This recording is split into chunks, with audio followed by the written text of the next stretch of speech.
Saya katakan bahwa presisi, kalau melihat dari arti kata presisi sendiri, adalah satu yang tepat, sesuatu yang tidak boleh salah, sesuatu yang harus mengikuti aturan. Ukurannya itu seperti ini. Artinya, Polri yang presisi adalah Polri yang mengikuti asas-asas profesionalitas, asas-asas etika profesi, asas-asas disiplin di dalam pelaksanaan tugas. Sehingga secara filosofis sebetulnya program presisi yang diusung oleh Pak Kapolri ini sangat baik sekali. Karena ingin mereformasi, mengembalikan Polri pada jalur yang benar, pada posisi yang benar. Para pemimpinnya juga harus paham juga, bukan hanya sekedar memasang slogan presisi di kantor-kantor, tetapi in mind-nya, di dalam pikirannya dan di dalam hatinya juga harus bisa paham presisi itu apa sih sebetulnya yang dimaksudkan. Jadi bukan hanya ketika ada acara salam presisi, tetapi perilakunya tidak presisi.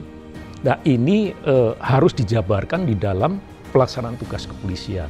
Apalagi jajaran Baharkam yang bertugas melaksanakan pemeliharaan Kamtibmas, melindungi, mengayomi, melayani, dan ada juga tugas-tugas penegakan hukum.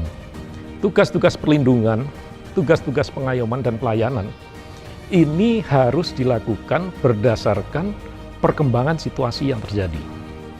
Nah ini juga harus mengikuti langkah-langkah yang presisi. Apa sih perlindungan, pengayoman, pelayanan dalam pemeliharaan Kamtibmas? Baharkam itu bertugas mulai dari orang bangun tidur sampai tidur lagi.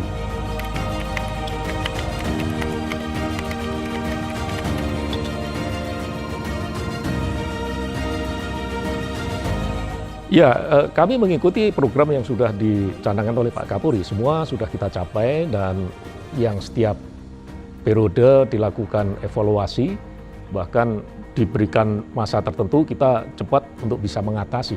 Yang jelas program apapun, tugas pokok polisi itu memelihara Kamtibmas, ya, melindungi dan mengayomi.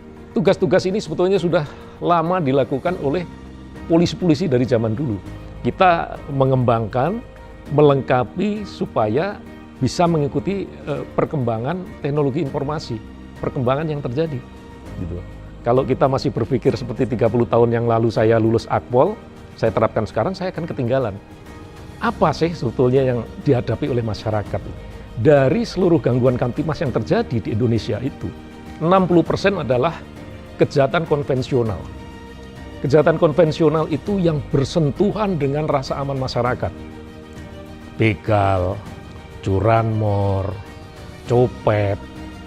Ini mendominasi gangguan Kamtibmas yang terjadi di Indonesia. Sehingga kalau kita ingin mewujudkan rasa aman, kita tangani itu dulu.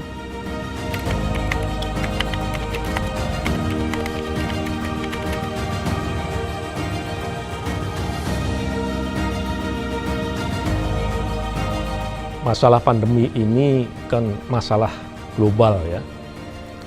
Dialami bukan hanya Indonesia saja, dialami oleh semua negara. Sekali lagi, masalah COVID nomor satu adalah kesadaran masyarakat, kesadaran kita semuanya, dan solidaritas kita semuanya untuk bersama-sama. Ini bukan tanggung jawab pemerintah saja, tanggung jawab kita juga, tanggung jawab masyarakat juga gitu. Jika kalau semuanya sudah sadar bahwa ini memang ancaman bagi kita semuanya, ayo kita perangi sama-sama.